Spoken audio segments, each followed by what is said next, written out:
Hi, I'm Carl Azuz, and this is CNN Student News. Traditional versus virtual. How would you prefer to go to school? That's what we asked on our blog. Today, we're sharing what you had to say. First up, though, a deadly riot breaks out after a soccer match in Egypt. This happened yesterday. Once the match ended, fans from both sides rushed the field. You can see in this video, the scene was just chaos. People hit each other with rocks and chairs. In the fighting, at least 73 people were killed. More than 1,000 fans were injured. The Egyptian military sent 2 planes in to get the visiting team, some of its fans, and some of the injured out. A CNN contributor who's researched soccer in the Middle East says you sometimes do get violence between soccer clubs, but he said he's never seen anything this big before.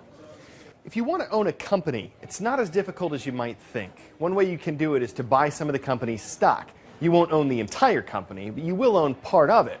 Before you can do that, though, the company has to go public and to make its stock available. And the first way it does that is through something called an IPO, an initial public offering. That's what Facebook did yesterday. It went public and filed for an IPO. Experts predicted it would be the biggest IPO ever for an internet company. $5 billion. Now, that's not what the company is worth. It's how much money experts think Facebook is looking to make from its IPO. So what does this mean for a company to go public? What are the potential pros and cons of this? Christine Romans has some answers. IPO stands for Initial Public Offering.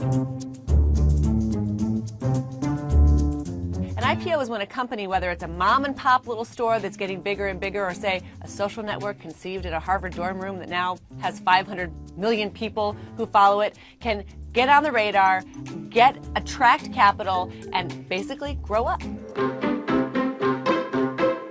Companies want to go public because they want to unlock the value in their enterprise. When you can get investors to pay to buy shares of your company, and then those shares are traded on a stock market like the NASDAQ or the New York Stock Exchange, it also gets you money. When you go public, investors are putting money into your enterprise. It allows you to raise money quickly.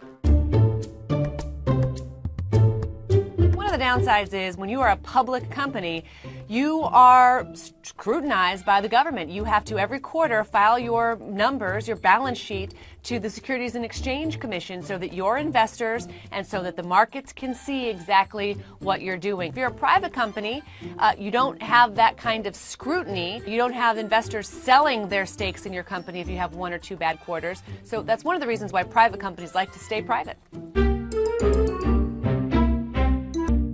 Well, eventually, it's everyone, like you and me. Initially, at an initial public offering, it's the big names who get in. It's some of those original private investors. They usually get a good shot. Founders of the company get a good shot to buy more if they want.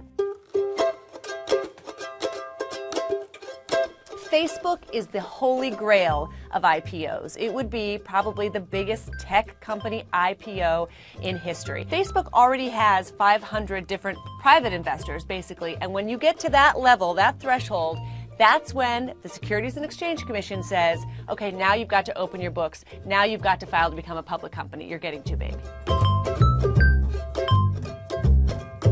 We're turning to U.S. politics now. With Florida's primary in the rearview mirror, the leading Republican presidential candidates are setting their sights westward. That's where several of this month's contests take place. This Saturday, we have the Nevada caucuses. The main caucuses start on Saturday as well. Those last a week. On February 7th, Colorado and Minnesota hold caucuses, and Missouri holds its primary election. And the month wraps up with primaries in Arizona and Michigan. We've talked a lot this week about delegates. Right now, we're pretty early in the game. None of the Republican candidates has more than 10% of the number of delegates they need to win the party's nomination. After Florida's primary, CNN's John King and Wolf Blitzer talked about how the numbers could shake out going forward. So we're done with January. Now we're on to February. Right now, February is a month that looks like it's built for Mitt Romney. I'm going to do this as a hypothetical at home. If you're a Ron Paul supporter, a Newt Gingrich supporter, a Rick Santorum supporter, you might not like this. But let's say hypothetically Mitt Romney runs the calendar in February, the Nevada caucuses, Minnesota, Missouri, and Colorado. Missouri's a little complicated in how they award it, but I'm going to give it to him here. There's another process later on. Maine is a state where I better watch Ron Paul here, but for the sake of argument, I'm going to give it to Mitt Romney. Again, Ron Paul could win the state of Maine. So we get through February 11th there, and then you have the two big contests in February at the end, Arizona and Michigan. Again, this is a hypothetical. I'm just saying if Mitt Romney runs the month of February, he would get to 256. Gingrich, Santorum, and Paul would stay right there. 1,144 is what you need. So that's a big lead, but, Wolf, it is a very, very long way to the finish line, which is why Newt Gingrich says, I'm going to stay in the race, because then we move on to March. March 3rd, the Washington caucuses. Again, I'm going to give that one to Ron Paul. He may win one of these caucus states. Let's, for the hypothetical, give that one to Ron Paul. He could win more than one, but let's give him one there. Then you move on here, Super Tuesday. This is why Gingrich is in the race right here. But you see Virginia flashing? An important point. Newt Gingrich is not on the ballot. A southern state. This could come back to haunt him as this goes on. He also hasn't filed some delegate slates in Tennessee, so he could win the state and not get all the delegates. But this is a hypothetical, giving some states to Romney. You see them dark red. The southern states, Oklahoma, to Newt Gingrich. That gets Gingrich. Romney's still pulling ahead, but coming now. Let's go through the month. Let's just split right there. Kansas, Virgin Islands there. Then we come again. This is why Gingrich says he'll stay in the race. You get Alabama and Mississippi. If you give those over to Gingrich, then we're moving on again. The Missouri caucuses, I told you, that's a two-step process. I give it back to Romney there again. For the sake of argument, we'll give Puerto Rico. And then you come here. Illinois would be Romney. You get later Louisiana, another southern state. I'll give that to Gingrich for the sake of argument. And here's where Gingrich wants to stay in the race. Wisconsin, Maryland, the big prize of Texas. Remember when Rick Perry jumped out? He endorsed Speaker Gingrich. So again, for the sake of argument, we'll give up here to Mitt Romney, down here to Newt Gingrich. Look what happens with Texas, Wolf. We could get to the point where we're at April 3rd, and Romney is ahead. And I'll take this off now because he's closer to the finish line. He's closer, but Gingrich is in the ballpark then. That's what he's hoping, to take this race on to then and make it a case. See if you can ID me. I'm a North American rodent that's part of the squirrel family. I'm sometimes called a woodchuck, marmot, or whistle pig.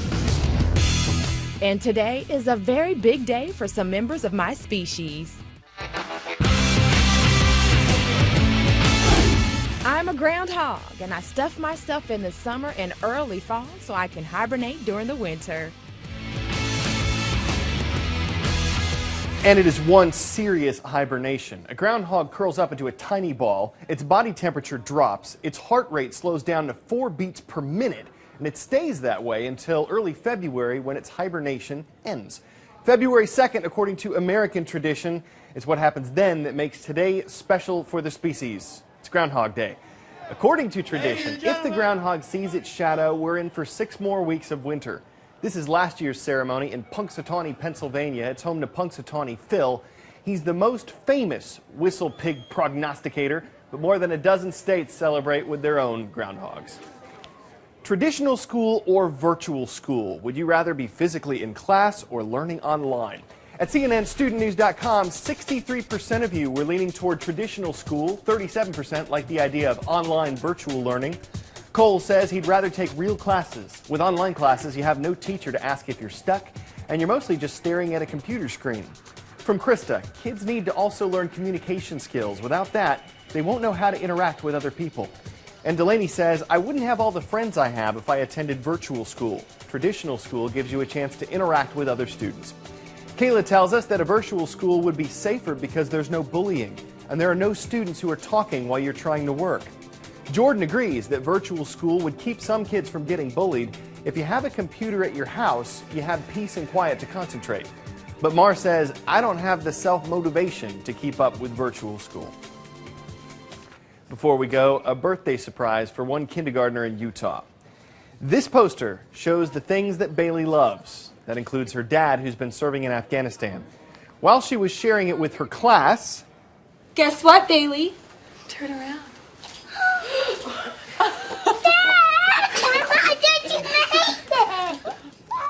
Awesome stuff. Bailey's dad has served for 7 years. This is the first time he has lived at home since Bailey was born. Bailey was probably going to have a happy birthday anyway, but having her dad there to celebrate with her, just icing on the cake. We hope you have a great rest of the day. We'll see you again tomorrow for more CNN Student News.